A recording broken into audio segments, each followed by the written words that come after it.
Oke, baik, shalom. Shalom. Pada malam hari ini kita akan belajar firman Tuhan dengan sebuah tema, yaitu penginjilan dan penderitaan. Ya, penginjilan dan penderitaan. Teks yang akan kita pelajari pada malam hari ini terambil dari Kisah Para Rasul pasal 5 ayat 26 hingga ayat 42. Kisah Para Rasul pasal 5 ayat 26 hingga ayat 42. Kita akan baca secara bergiliran, satu orang satu ayat, kita putar kanan. Maka pergilah kepala pengawal serta orang-orangnya ke bait Allah, lalu mengambil kedua rasul itu, tetapi tidak dengan kekerasan, karena mereka takut kalau orang banyak melempari mereka. Mereka membawa keduanya dan menghadapkan mereka kepada mahkamah agama. Imam besar mulai menanyai mereka.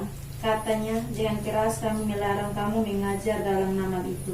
Namun ternyata kamu telah memenuhi Yerusalem dengan ajaranmu dan kamu hendak menanggungkan darah orang itu kepada kami. Tetapi Petrus dan rasul-rasul itu menjawab, katanya, kita harus lebih taat kepada Allah daripada kepada manusia.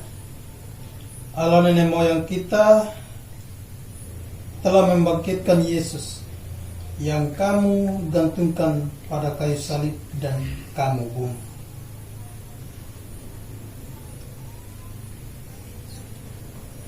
Dialah yang telah ditinggikan oleh Allah sendiri dengan tangan kanannya menjadi pemimpin dan juru selamat supaya Israel dapat bertobat dan menerima pengampunan dosa. Dan kami adalah saksi dari segala sesuatu itu, kami dan Roh Kudus yang dikaruniakan Allah kepada semua orang yang menaati Dia. Mendengar perkataan itu sangatlah tertusuk hati. Mendengar perkataan itu sangatlah tertusuk hati mereka, dan mereka bermaksud membunuh rasul-rasul itu. Tetapi seorang Farisi dalam mahkamah agama itu yang bernama Gamaliel, seorang ahli Taurat yang sangat dihormati seluruh orang banyak, bangkit dan meminta supaya orang-orang itu disuruh keluar sebentar. Sesudah itu ia berkata kepada sidang, hai orang-orang Israel, pertimbangkanlah baik-baik apa yang hendak kamu perbuat terhadap orang ini. Sebab dahulu telah muncul si Teudas yang mengaku dirinya seorang istimewa, dan ia mempunyai kira-kira 400 orang pengikut, tetapi ia dibunuh dan dicerai-berai seluruh pengikutnya dan lenyap.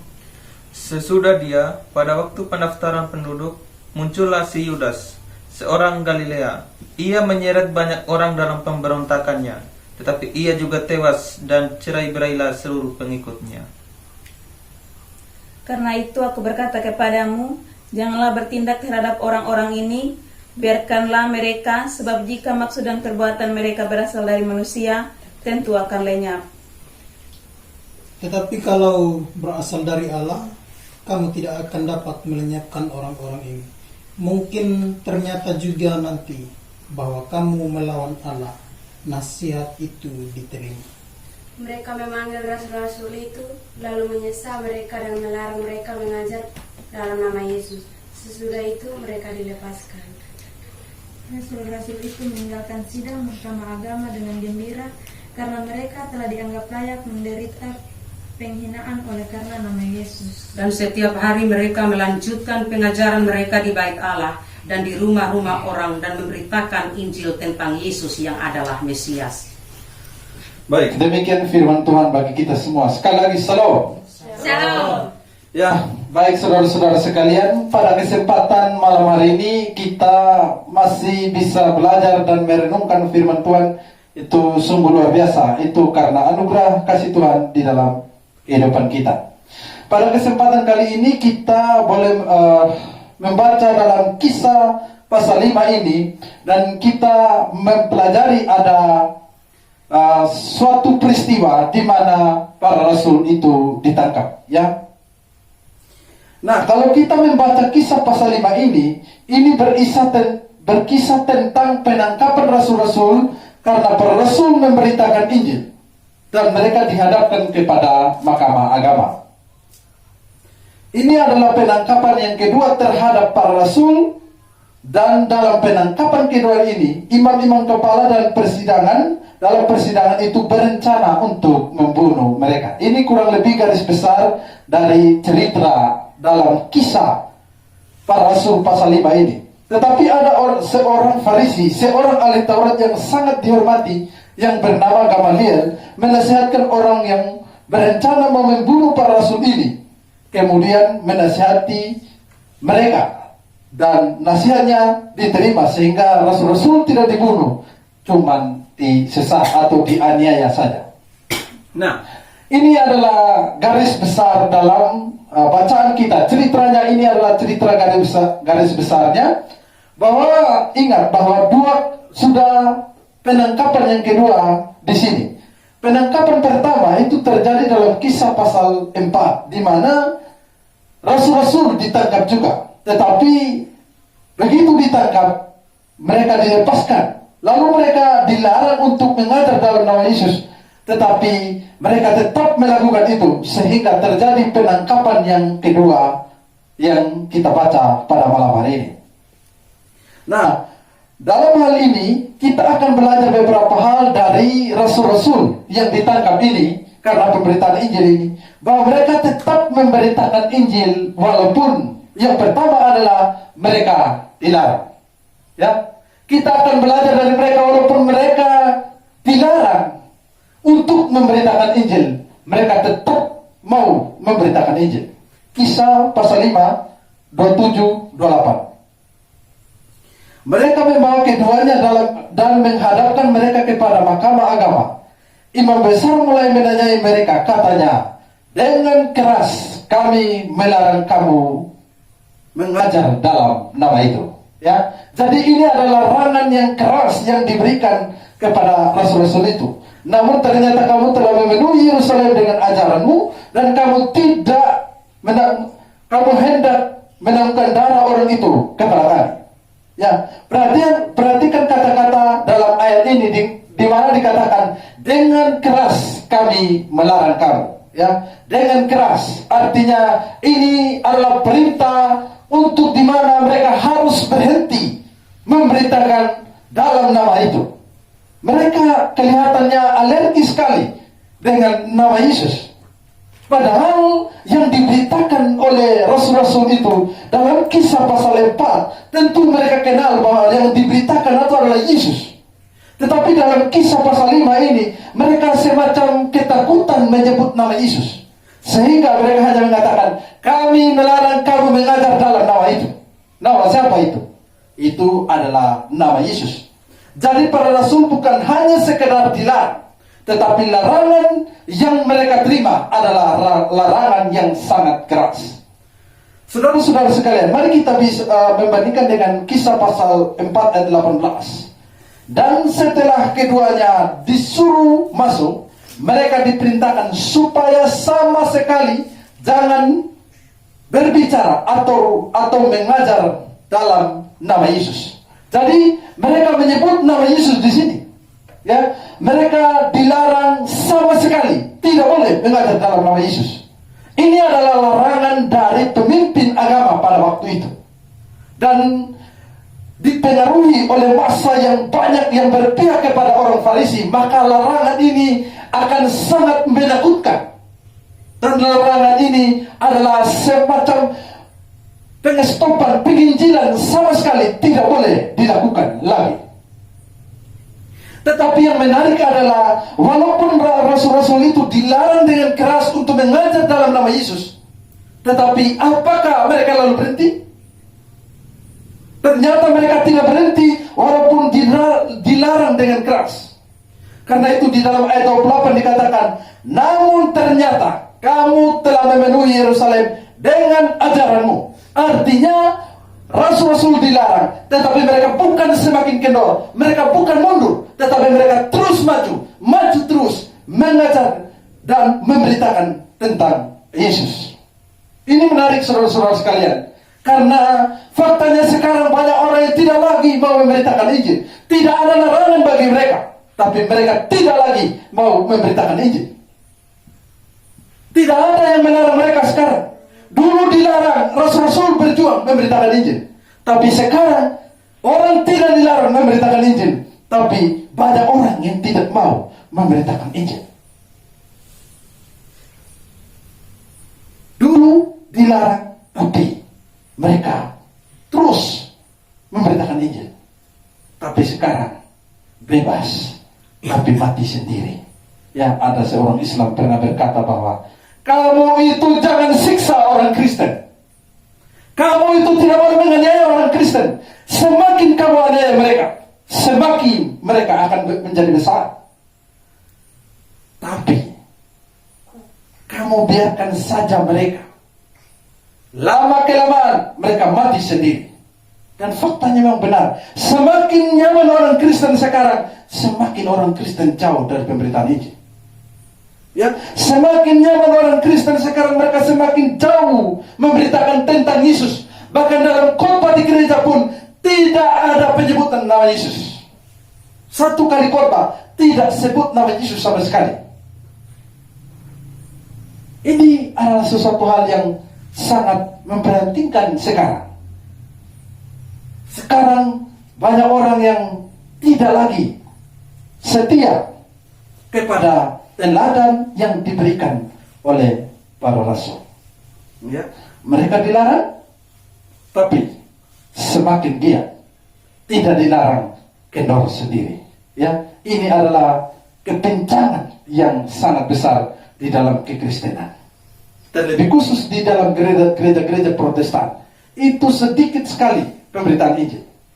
Bahkan hampir atau bahkan tidak ada. Saudara-saudara sekalian, karena itu ini harus menjadi perhatian kita bersama bahwa rasul-rasul telah mati-matian memberitakan Injil. Karena itu sekalipun kita dilarang untuk memberitakan Injil, harusnya kita memberitakan Injil. Nah, yang jadi soal sekarang, kita ketemu dengan orang yang beragama lain. Demi toleransi, kita tidak boleh beritakan Injil. Itu bukan toleransi sebenarnya, itu kompromi. Toleransi itu adalah memperdulikan orangnya, bukan ajarannya. Kalau orang yang kompromi itu adalah mengubah ajaran. Ya, ini adalah satu hal yang sangat bermasalah. Orang tidak paham antara toleransi dengan kompromi. Toleransi adalah ketika dari teman-teman dengan saya ada yang berbeda paham di dalam persekutuan ini, berbeda paham dalam pengajaran. Ya, saya tidak menerima paham saudara. Kita berbeda dalam hal itu. Tetapi saya tetap menghargai saudara, mengasihi saudara sebagaimana saudara layak beribadah di sini. Saya tidak bisa melarang. Itu namanya toleransi, ya, toleransi.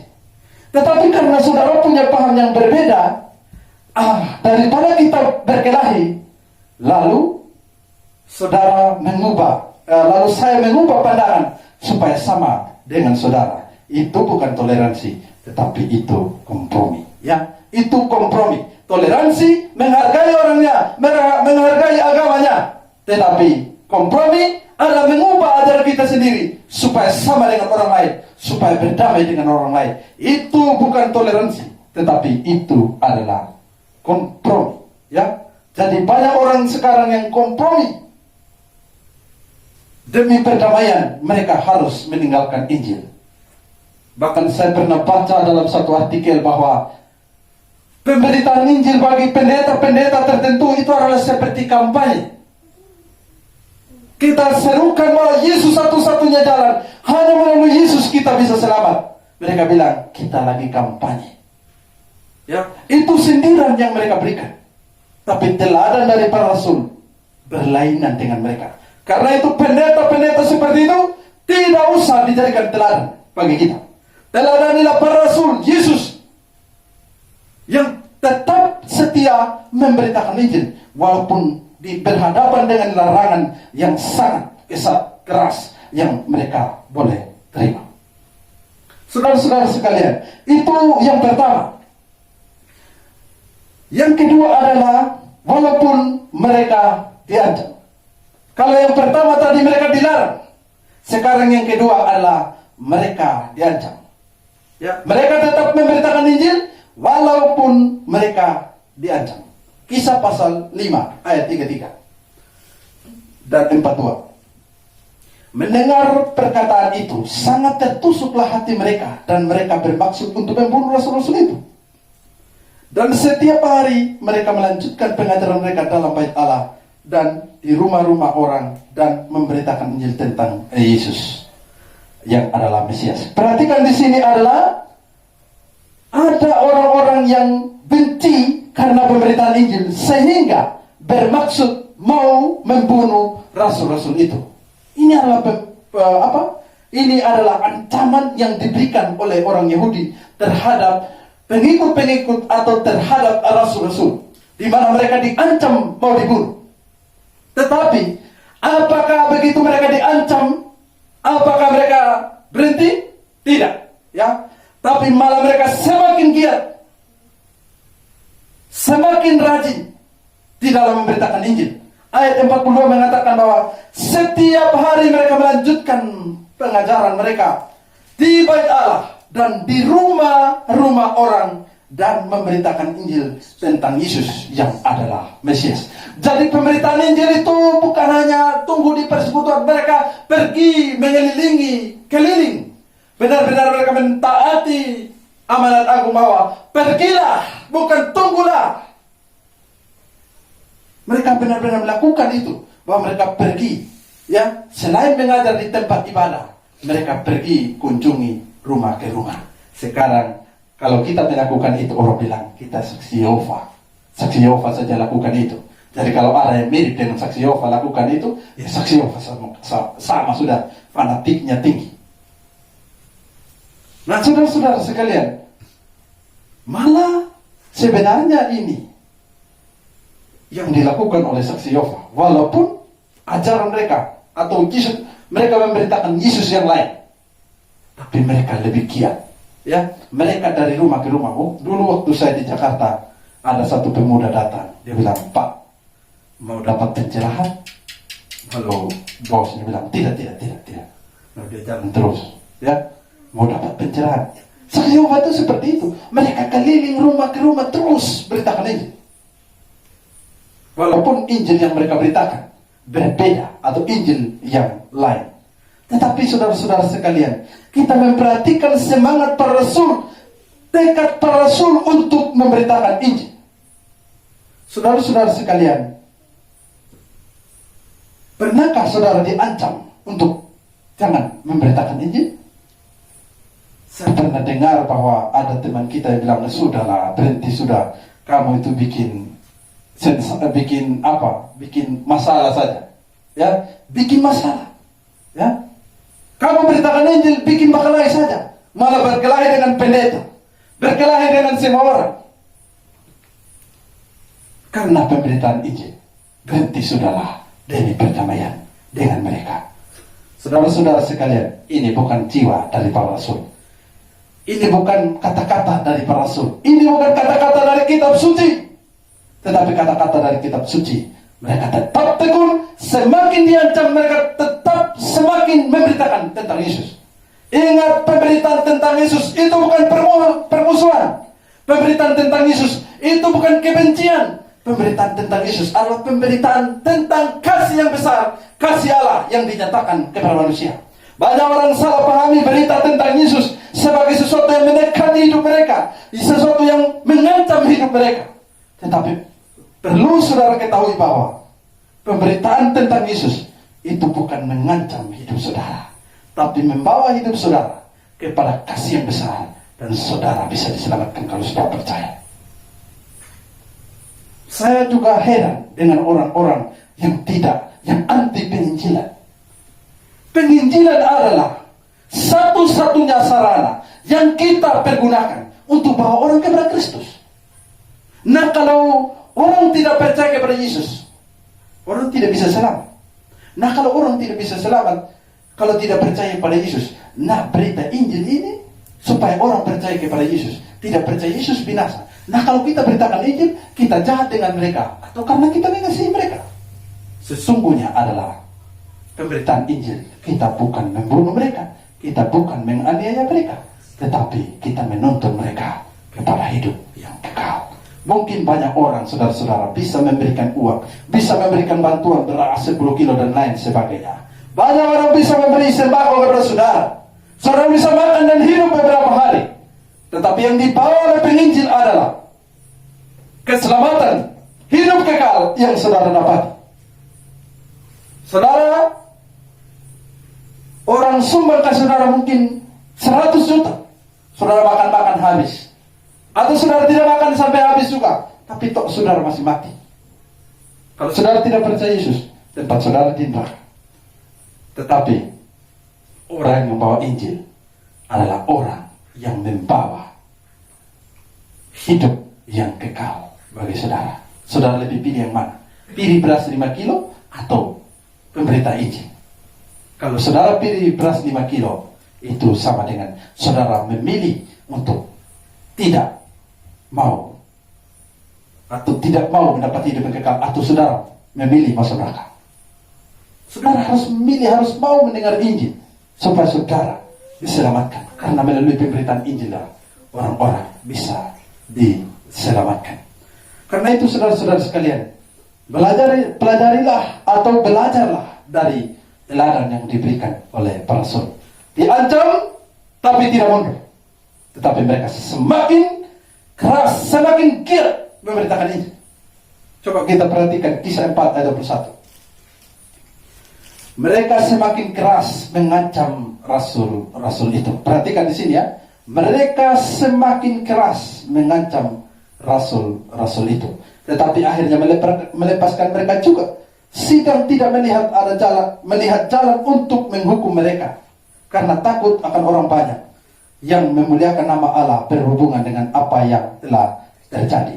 Jadi perhatikan di sini ada ancaman yang mereka berikan, tetapi ancaman dari Kisah pasal 4 ini tidak membuat mereka tidak perintahkan ini.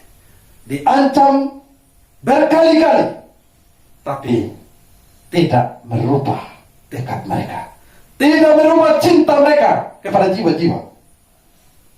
Kalau saudara diancam dan saudara tidak lagi memberitakan Injil, itu artinya saudara dulunya mengasihi mereka, sekarang saudara benci dengan mereka, walaupun tindakan saudara halus.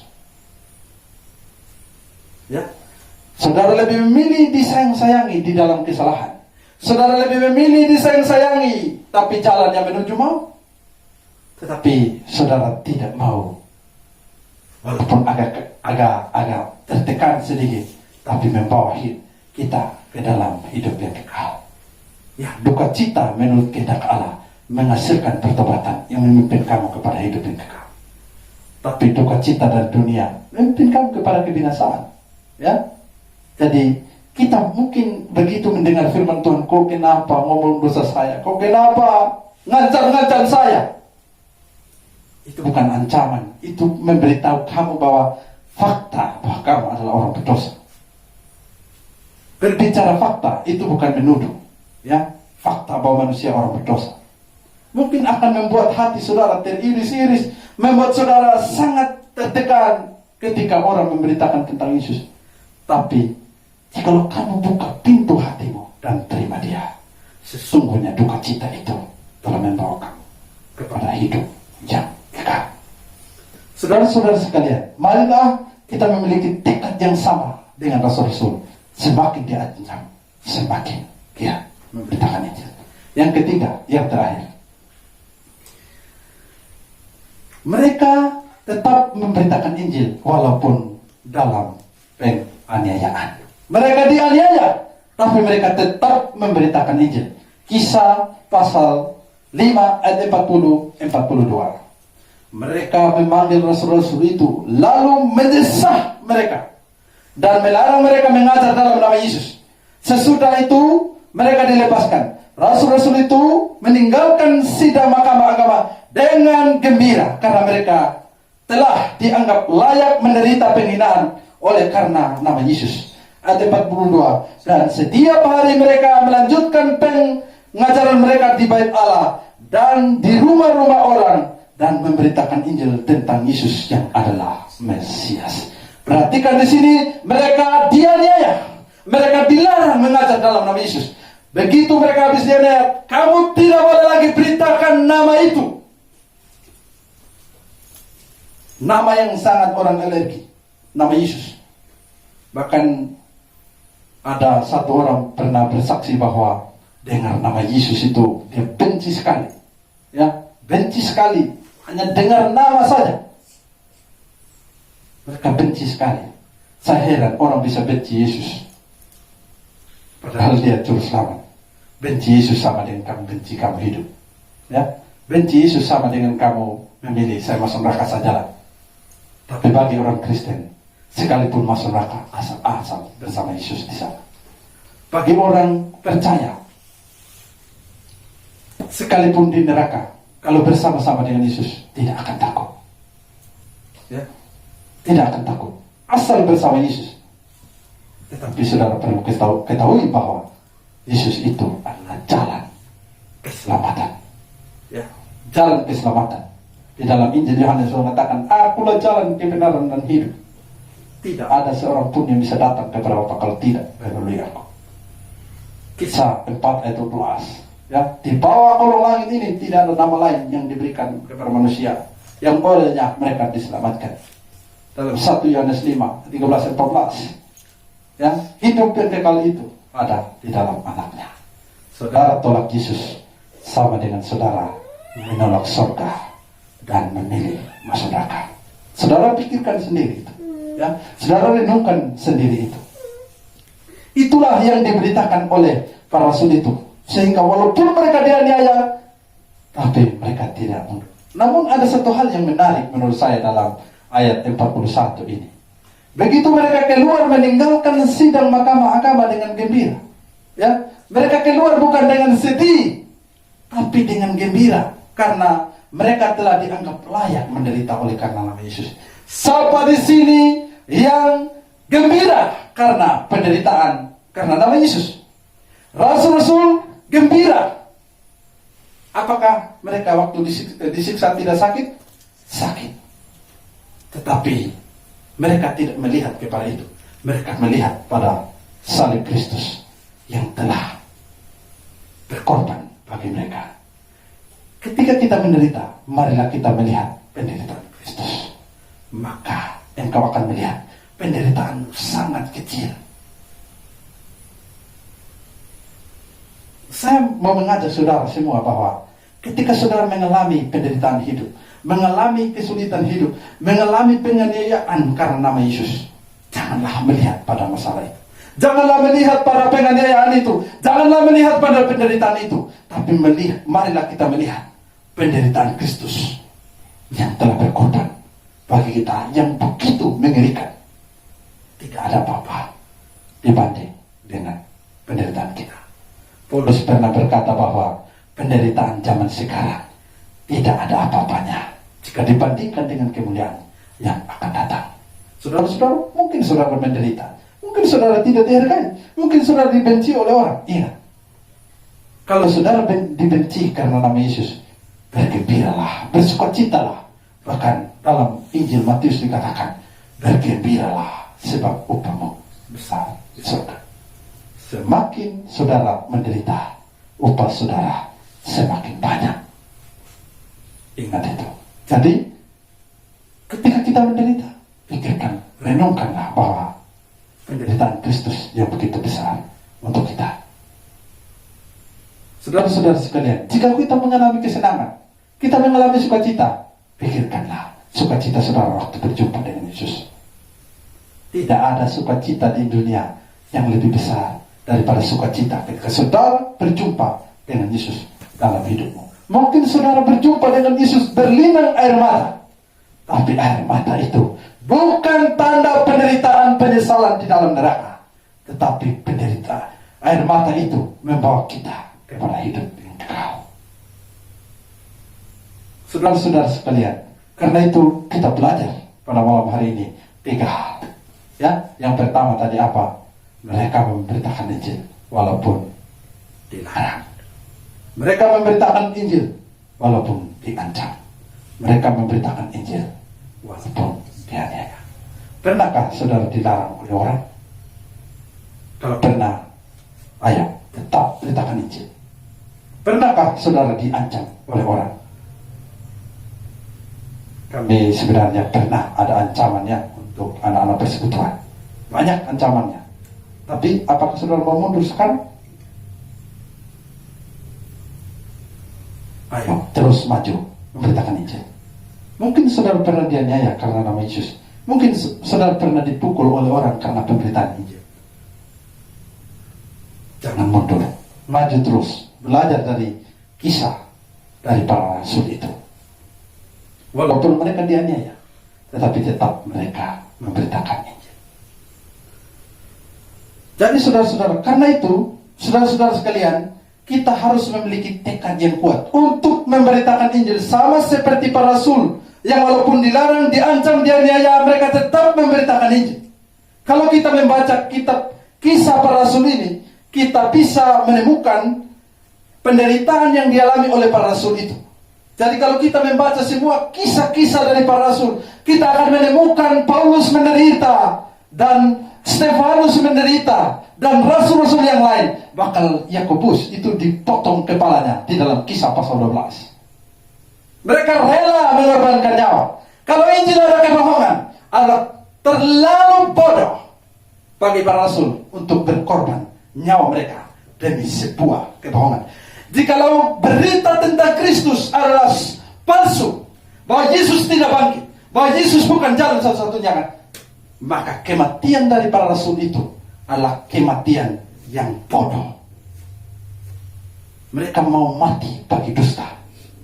Saudara, itu hal yang tidak masuk akal. Rasul-rasul mau menderita karena mereka tahu bahwa Yesus satu-satunya jalan.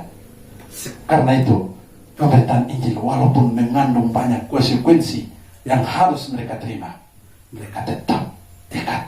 Ayo, terus beritakan Injil. Terus beritakan Injil.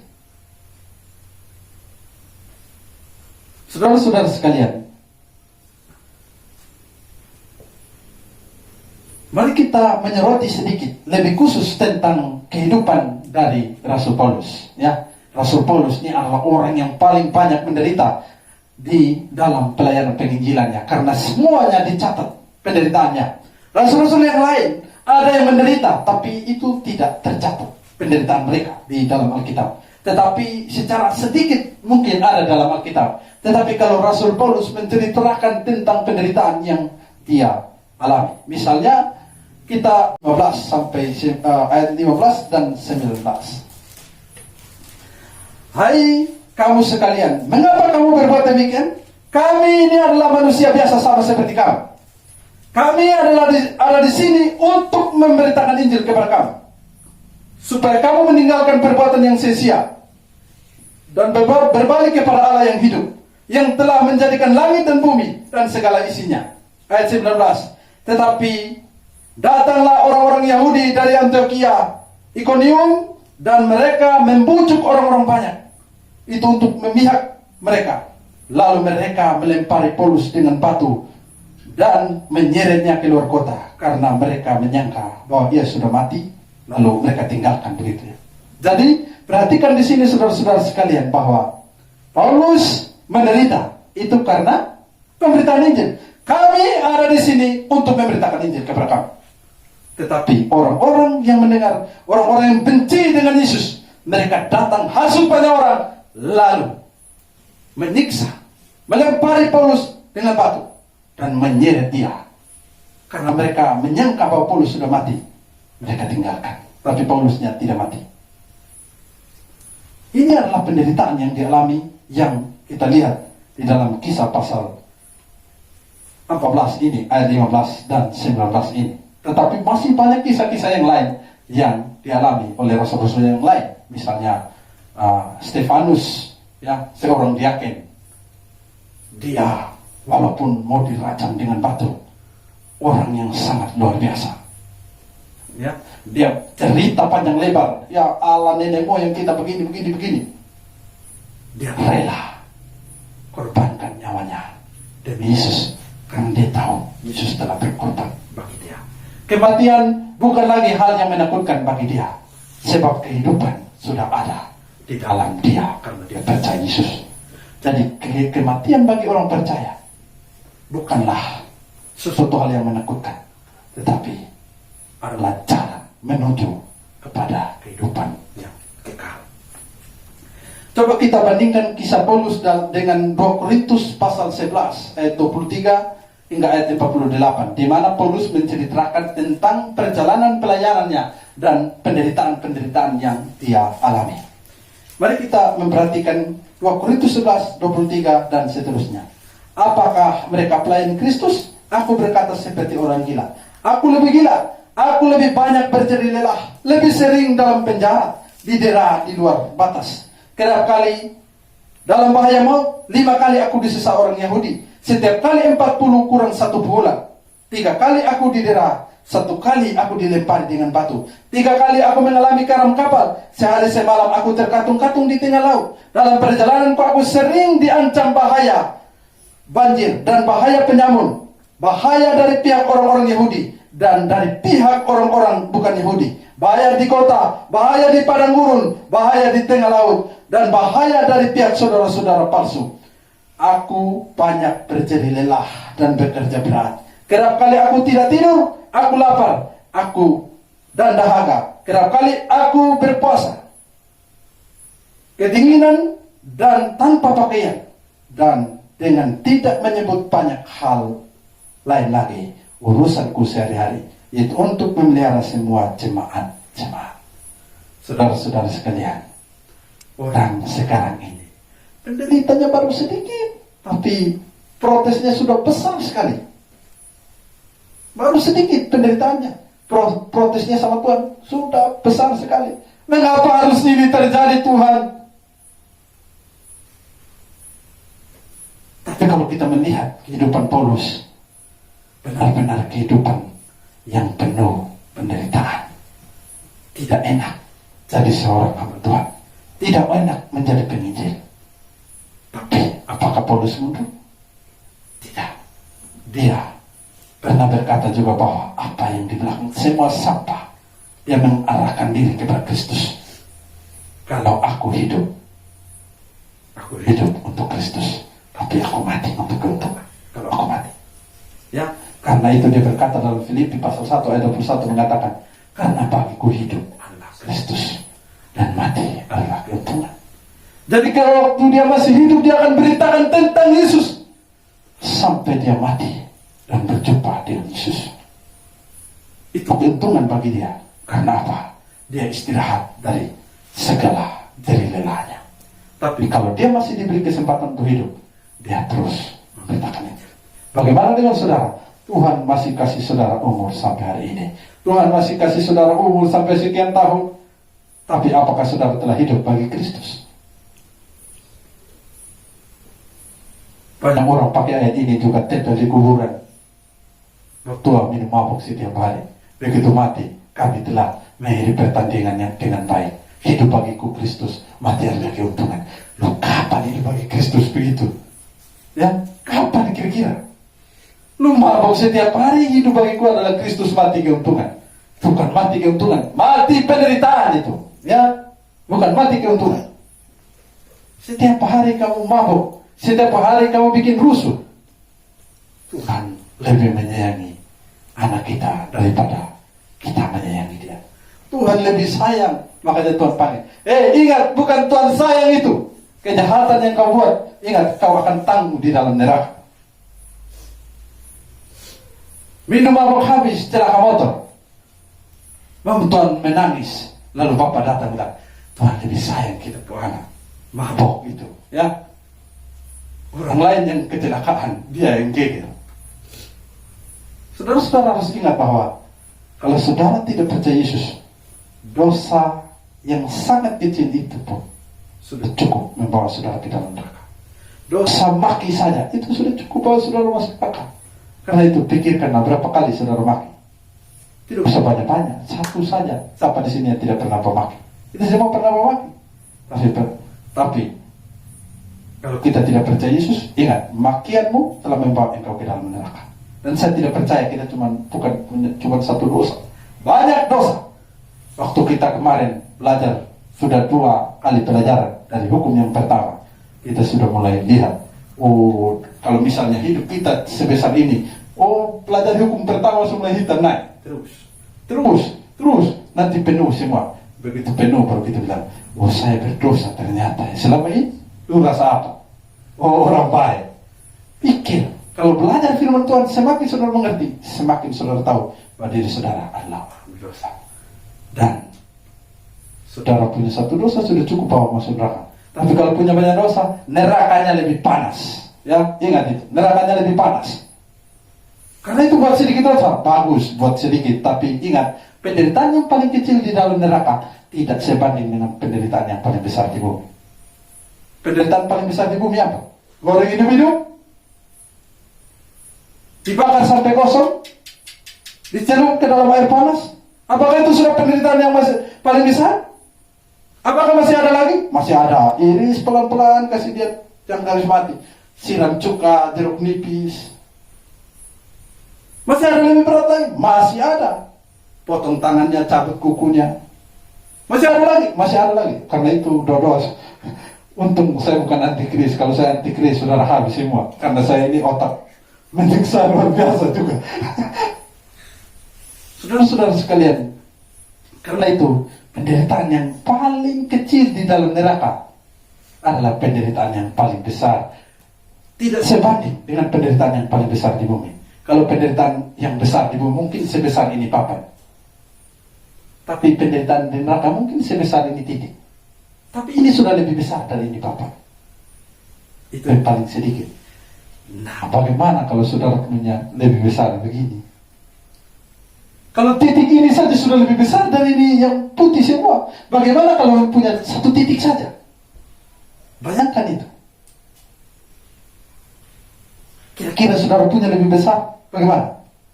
Mungkin kalau ke kelereng, mungkin 10 kali ini papan. Saya kasih begitu saja. Tapi kalau ke pentolan, bagaimana? Saudara pikir sendiri saja. Bayangkan kalau Kristus tidak ada. Bayangkan saudara harus menanggung itu. Bayangkan saudara harus menerima semua itu. Jika Kristus tidak mati bagi saudara. Karena itu ajaib benar anugerah. Ya, ajaib benar kasih Allah kita bagi kita. Orang-orang yang layak dihukum. Tapi karena kita percaya, kita mendapat pengampunan dosa kita yang banyak ini. Kita harus menanggung penghukuman yang besar seperti ini. Kita dibebaskan. Roma 8 ayat 1. Demikianlah sekarang tidak ada penghukuman bagi mereka yang ada dalam Kristus Yesus. Karena itu saudara-saudara, pada kesempatan ini saya ingin menyampaikan kepada saudara, kalau saudara tidak percaya Yesus, ingat, saudara akan tanggung dosa saudara di dalam neraka dan disiksa siang malam sampai selama-lamanya. Penyiksaan di neraka itu bukan penyiksaannya 1-2 hari, tapi benar-benar selama-lamanya. Tidak ada istirahat di dalam neraka. Kita mungkin berkata telah beristirahat di dalam damai. You tidak percaya Yesus, you ingat ya, bahwa you boleh istirahat dari tubuh ini, tapi you punya bagian di sana masih ada. Ingat itu. Ya, ingat itu. Kalau saudara tidak percaya Yesus, lu boleh katakan, oh saya sudah istirahat, saya ini Bapak ini sudah tua mau mati, sudah mau istirahat, sudah. Ingat, Bapak sudah tua boleh, tapi kalau Bapak tidak percaya Yesus, semakin Bapak tua, semakin mendekat penderitaan yang harus Bapak pikul dengan sudah tua rentang begitu. Saudara harus ingat itu. Karena itu pikirkanlah, semakin tua pikirkanlah, sudahkah saya percaya Yesus atau belum? Karena kalau tidak, ini saya akan over lagi ke hal yang lebih berat lagi. Tapi kalau saudara percaya Yesus, kalau saudara mati benar-benar istirahat dalam damai, rest in peace. Tapi kalau saudara tidak percaya, no rest in hell, tidak ada istirahat di dalam neraka bagi jiwamu, engkau akan menderita dan menderita. Pilihlah sekarang. Percaya Yesus, kau akan dibebaskan. Kau akan diselamatkan. Engkau tidak percaya Yesus, engkau akan masuk neraka selama-lamanya. Karena itu saudara-saudara sekalian, karena tekad ini Paulus berkata, karena jika aku memberitakan Injil, aku tidak mempunyai alasan untuk memegahkan diri. Sebab itu adalah keharusan bagiku. Celakalah aku jika aku tidak memberitakan Injil. Saudara tidak beritakan Injil bagi orang tuamu, bagi keluargamu, bagi temanmu. Ingat, saudara celaka. Kenapa dibilang celaka? Karena saudara sebenarnya tahu Injil itu yang bisa menyelamatkan. Tapi bagi Rasul Paulus, jika dia tidak memberitakan Injil, celaka bagi dia. Kurang ajar sekali kalau ada orang pernah menikmati anugerah keselamatan dan tidak bagi kepada orang lain. Ya, karena itu saudara-saudara, marilah kita memiliki tekad untuk memberitakan Injil. Jangan pernah berhenti, jangan pernah menyerah walaupun berhadapan dengan banyak penderitaan. Karena itu lagu Kidung Jemaat menyatakan, ku suka menuturkan cerita mulia, cerita Tuhan Yesus dan cinta kasih-Nya. Ku suka menuturkan cerita yang